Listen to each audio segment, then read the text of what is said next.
How you doing? I'm doing very well. I'm glad to hear it. Always resplendent in your blue laboratory coats. Of course. Does the blue have a significance? Is it just the logo, or is there no? some They were just cheap when I bought them. Oh, I thought there was going to be some story No, there's about no an story. old lab in your neighbourhood. No, I'm afraid not. Okay, all right. Well, fair enough. So, workshop systems going from strength to strength. You know, Absolutely, yeah. Really hearing great things about it. Yeah. This is obviously, we've seen this before. Yeah. I don't think we've actually heard it before. So a quick potted history, but we've also got development for the compute module as well. So if I bring this up, I can hear, it's like a synth voice, essentially what we're hearing at the moment, isn't it? Yeah, so at the moment you've got the computer here is a sequencer. This is a Turing machine, which is obviously the sequencer, kind of random looping sequencer that I designed something like 14 years ago. This is then running one of the oscillators. You've got two oscillators that do sines and square waves. This is a kind of quantized voltage coming out, so that should sound roughly in tune. Yeah, it does. That's running over into the humpback filter, which is designed by a company called Godsbox. It was a sort of classic DIY filter. There's two of them again. They're being kind of controlled by the slopes module here, which is taking a pulse out of the computer. That's the kind of envelope you can hear. Then the whole thing is in a feedback loop. So it's going out from this mixer into the amplifier, which at the moment is in the lo-fi mode, which is basically the input amplifier from an old mini mode. All right. So it's a kind of transistor distortion in this mode. So if I turn it up, it will get very gnarly. If I turn it down, it'll just be a sort of gentle bit of warmth. So that's in a feedback loop with the mixer that just makes the whole thing a bit kind of warmer. This is sort of a traditional synth voice playing notes. It's very traditional. It's not very experimental. And a lot of the way people are using these is much more experimental. When I do workshops with them, so I've been doing workshops all over the place for the last sort of 6 months or a year, really, since the last time I was here. Workshops all across sort of Lisbon, Canada, and all over UK. Often there is getting a bunch of people who've never used a workshop system before, sitting them in a room, having two of them plugged into each system, and having them kind of experiment with sine waves, with distortion, with cross modulation.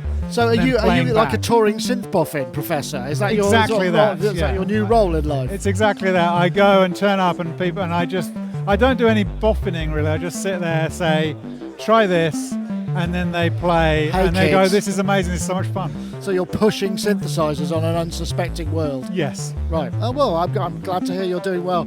So there's this. I mean, the compute module is quite interesting because we've spoken to you about this before. It's very easy to develop for, or people are developing all sorts of applications. Yeah, it's been really, so over the last year or so as we've been out in the world, there's a real community of people just making interesting, weird, clever cards for this. So I've talked to you before about things like the backyard rain card, which is you just plug it in and it produces a perfect recording of the rain in somebody's backyard in Oregon a few years ago.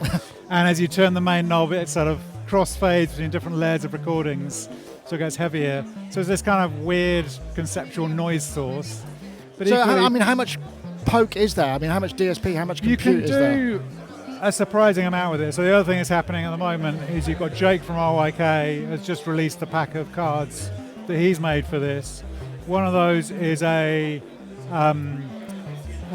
pitch shifting delay. Right, so we're not able to say the thing that it sounds like from the 1970s because the thing it sounds like is very strictly trademarked. Yeah, okay. But it is a very familiar pitch shifting delay algorithm that sounds amazing on this kind of platform. So it's kind of not super hi-fi, loads and loads of big DSP chips, but it's enough to do really interesting, weird experiments. We should get in while there's still no one stood here. So, but you've got a new kind of format. So the news today really is that we've now taken this out from the workshop system. So it's exactly the same circuit, it's the same format, but this is something that works in any Eurorack system. So you've got the program cards here, just as they were in the workshop system. And this came out 2 days ago. They have mostly sold out, but there will be more back soon. So what's the pricing kind of differential So between the standalone computer is only available on DIY, and it's £135 for DIY kit. So for just the compute module, or okay, right. So you got individual mod. I see. So they're you've broken it out into the individual components. Exactly. Yeah. Right. I see. Right. Okay. And what about the desktop?